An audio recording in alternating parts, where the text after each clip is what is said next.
Oh, you know what I forgot? Dang. Why can't I remember that? Because it saved my life. It saved my life.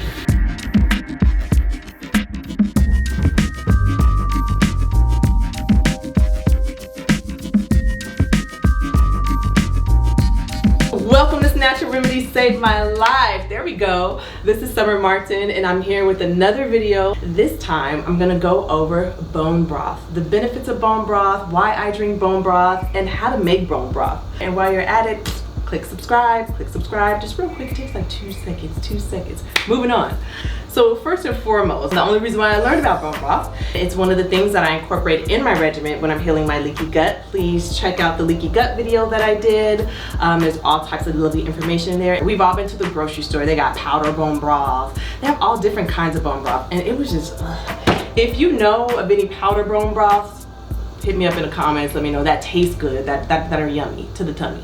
I want to give you guys my particular regimen on how I make this bone broth because it is very, very special to me. And you know what? Everybody tastes my bone broth, they just bomb. So some of the benefits of bone broth are going to be one of the key elements to healing your leaky gut. And even if you don't need to heal your leaky gut, it's still really great to you. One of my favorite things, and I know it's maybe a little vain, but it's great for anti-aging. You want to keep smooth, silky, firm skin, get into this bone broth. The bone broth gang is going to keep you nice and youthful. Drinking bone broth on a regular basis is really great for your digestion. It really also adds lots of amino acids back into your body. Another thing that bone broth is great for is your joint health. Trust me, you want to keep these joints nice and lubed, nice and rotating, just easy with it. You know, aging is not supposed to be something that the older you get, the worse your body gets and it breaks down. You're just supposed to get stronger. You're supposed to get nicer ripe, you know, like a piece of fruit. One thing you will need to make your bone broth though is a pressure cooker. And if you really want to get a good pressure cooker, I've got a great one, bought it on Amazon, and it's been rolling with me ever since. Trust me, I've had this thing for I think 3 years now. Damn! Never a kink. So to make my bone broth is really important to me where I get these bones from. You just don't go to the grocery store and just get some bones. That's not gonna work. It's gonna work, but I feel like you really need to have a healthy stock that you're gonna brew off of. So these are the bones that I love to get to make my bone broth in, and this is grass-fed beef bones. Very important. You do want a little bit of the beef meat on there because it's going to give you that flavor, you know, the flavor in the ear. Hey, you want that, trust me, because the bone broth, you know, the bone broth game is rough. That's why a lot of people don't like to drink it, but I'm gonna give you some tips on how to get it like tasty and just savory. So anyways, this is my favorite. I mean, I paid, this is $20.29, not bad. And this will normally make, I use my full 8-quart pressure cooker for this, so you're gonna have a lot of broth. I normally put it in Ziplocs afterwards, and I can maybe have 1, 2, 3, 4, 5 Ziplocs off of this, and each Ziploc would contain about 3 cups. I'd say, yeah, about 3 cups of bone broth. So you're gonna have a lot. So this is something, some people might be like, $20 just for one. It's gonna last you. It should last you for the month. You're not gonna be drinking it. For me, I just didn't need to drink it by the jars. If you're consuming it on a regular basis, you know, a little goes a long way. You know, like, why go overboard?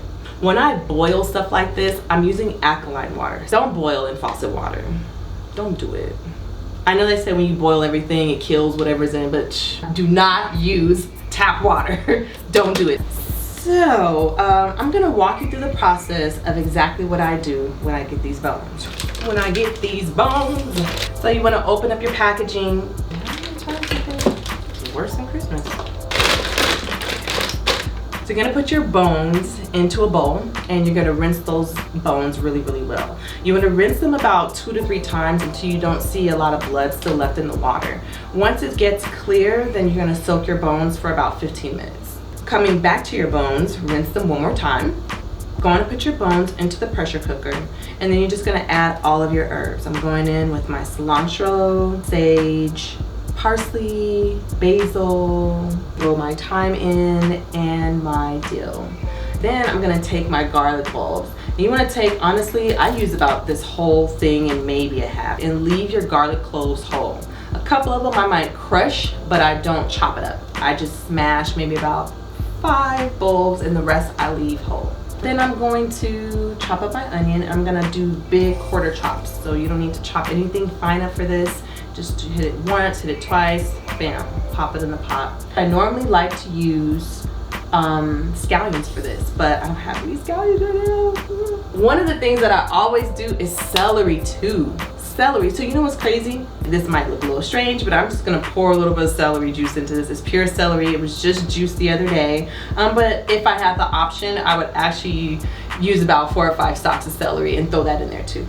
I'm gonna start hitting that salt and put a nice amount of salt in your bone broth. This is Celtic sea salt. I love to cook with this too. It's a thick salt, but it's bomb. Moving on to the pepper. I like to crush pepper in there, and I like to put some peppercorn in there just to give it a little kick. So that's it. You're gonna set it, and you're gonna put your crock pot or hopefully your pressure cooker on. It should cook for about 45 minutes. You're gonna check on it, pop that sucker open and let the steam come on out for a while. Open up your bone broth, stir it up, pop the lid right back on that. Seal it, start it again. Yes, twice.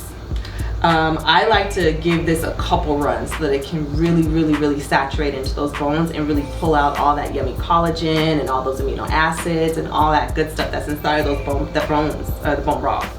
The house, by the way, the house is gonna smell good. Ladies, if you have your husband, your man, anybody coming through to the house, you're making some bone broth in a pressure cooker that's beef bone broth, oh, your house is gonna smell like magic. Magic. And what's crazy is I'm not even eating meat right now, but I still use bone broth and I still drink bone broth. There's something about calming your digestive system that allows you to sleep really peacefully at night. So that's one of the things that I really love about my bone broth. Even if I don't have it right before bed, like a tea time bed, if I have it during the day, it doesn't matter. As long as I drink it every day, I rest easy. My system is resting easy. It's healing itself. It's digesting. I'm not doing all this overwork on my system just to process food. You can put this bone broth in a pot of potatoes and boil those up. Cook your I love cooking barley with this. Cook your rice with it. You can make your quinoa with it. I love to freeze it up in a few bags. That way I always have access to bone broth. So back into this bone broth. Let's check our bone broth again. Another 45 minutes has gone by, so I know that this thing is cooking. I know that it is piping up in there. So let's open that up. Your bone broth's done. Let it cool down, but before it cools down, give it a nice quick stir and let it settle for a minute. You know when you let it settle, when the actual fluid stops moving in the pot, it's settled. Then you're gonna take a big spoon and you're gonna scoop up all the fat off the top because it's gonna be mad fat that's come out of the bones, come out of the beef. It's gonna be there. Get that stuff out of there. Now, once the fat's off, now it's ready to serve or ready to cook with or ready to put in jars or ready to put in bags for freezer bags or however it is that you want to store your bone broth. If it's not on my meal plan that week, then most of it will go in the freezer and I'll only leave enough out for me to drink that week. Only keep enough for 3 or 4 days. It keeps it fresh. The fresher it is, the better it is for your body. Again, this is something that's seasonal, so definitely check your markets. Check your farmer markets out. 50 cents a dollar, 50 cents a dollar. I mean, this is like $5. It's really cheap to make, and I think that it's really beneficial for your body. So please give it a try. Try this recipe out. Let me know, like, did it work for you? Did it not work for you? Do you need to add a little extra seasoning? Do you think you need to cut back on the onion? Not everybody's an onion lover. You know, like, try, play with this. I think this is a really good base for anybody to start off. It's how I started off making my bone broth. I hope you guys enjoyed this video. Hit the like button, hit the subscribe button. I have so many more videos coming up with natural remedies, keeping you snatched, keeping you sexy, keeping you right. Gotta be superstars here, superheroes here. We gotta get that strength in. Snatural Remedies saved my life. I hope it saved yours too. I need to make a bowl list.